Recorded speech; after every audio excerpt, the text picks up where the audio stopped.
All right, boys and girls, so we are going to talk about how fractions are actually a division statement. They're not just a part of a whole, but they also represent division, and that's very important for this recognition of how fractions and division kind of work together.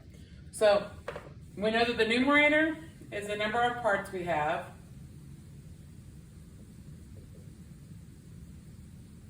And the denominator is how many are total. But this bar right here in between means divided by.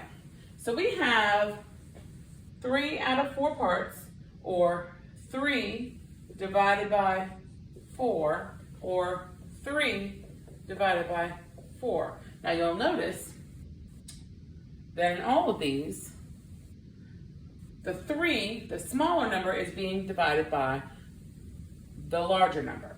So you need to read this way, from top down. 3 divided by 4. This one you read from right to left. 3 divided by 4. And this one you read from left to right, like normal. 3 divided by 4. And that's important because this is showing us that, like, if we were doing this in a word problem, not everybody would get a whole of whatever it was. So let's do some examples. We're going to figure out which ones match with what.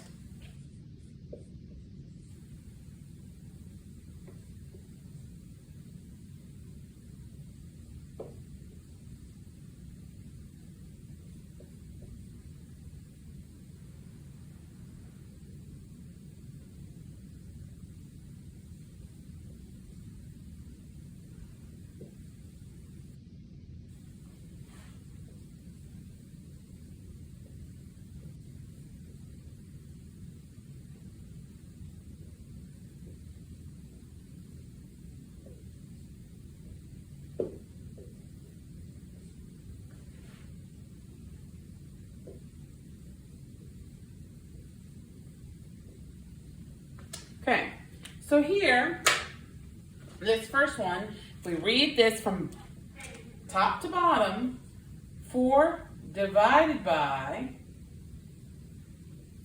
5. So what else says over here, 4 divided by 5? Well, we have the numbers 4 and 5 here, 4 and 5 here. Which one also says 4 divided by 5? Well, if we read it from right to left, this says 5 divided by 4, so that is wrong. This one says 4 divided by 5, so that one matches that one. Let's look at another one. Remember, we're reading from top to bottom. 2 divided by 3. Well, this has 2 and 3, and this has 3 and 2. So which one makes sense? We're reading this way. 3 divided by 2. Nope.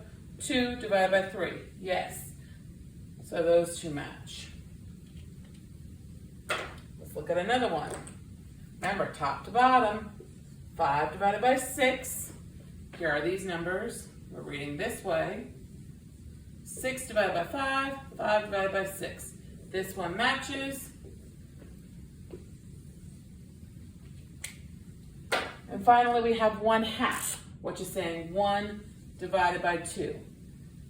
We're reading, remember, from right to left. This says 2 divided by 1, 1 divided by 2, 1 divided by 2, 1 divided by 2.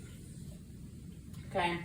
What you need to recognize with fractions is that they are a division statement, and that is something that they will ask you on high-stakes tests, on diagnostic tests, on things like that, and you just need to understand that fractions and division kind of go hand in hand, and be able to recognize that not always will your fractions or your division have the larger number on the inside and the smaller number on the outside. And that's important. And it's just one of those things that you've got to learn when you're in 4th grade.